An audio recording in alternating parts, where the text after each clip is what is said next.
Nalilink ulit ngayon itong si Mark Williams sa Lakers mga pare ko, and possible na ituloy ulit ng Lakers ang naudlot nilang trade proposal para dito sa center ng Charlotte Hornets.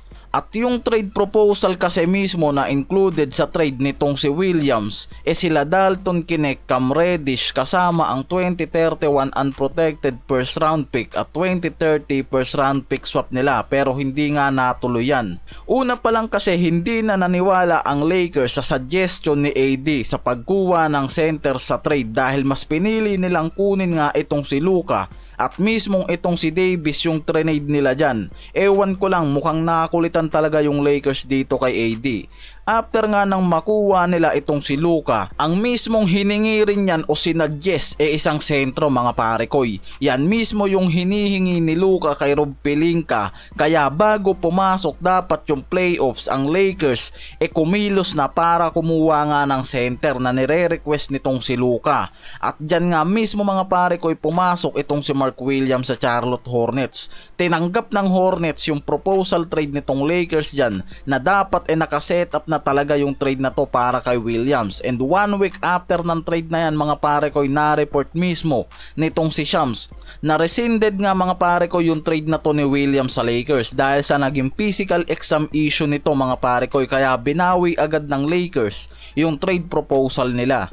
Si Williams kasi nag-a-average yan sa Hornets ng 15.2 points, 10.2 rebounds and 2.5 assists per game.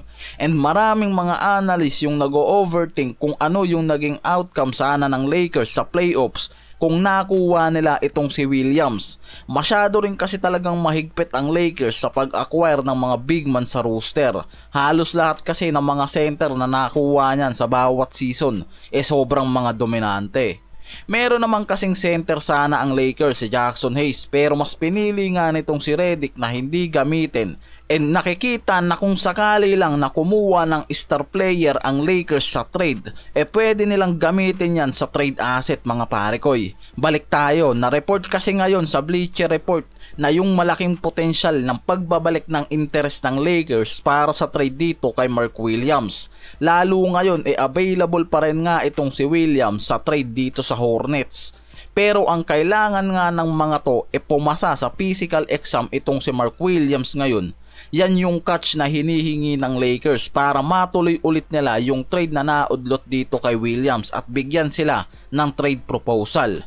May mga trade asset naman kasi talaga ngayon ang Lakers na pwedeng ibigay para lang makakuha sila ng isang high level center. Pero kung ipipilit nga ng Lakers yung bagay na yan, marami silang masasagasaan na asset player nila sa lineup at masasakripisyo nila sa trade na to.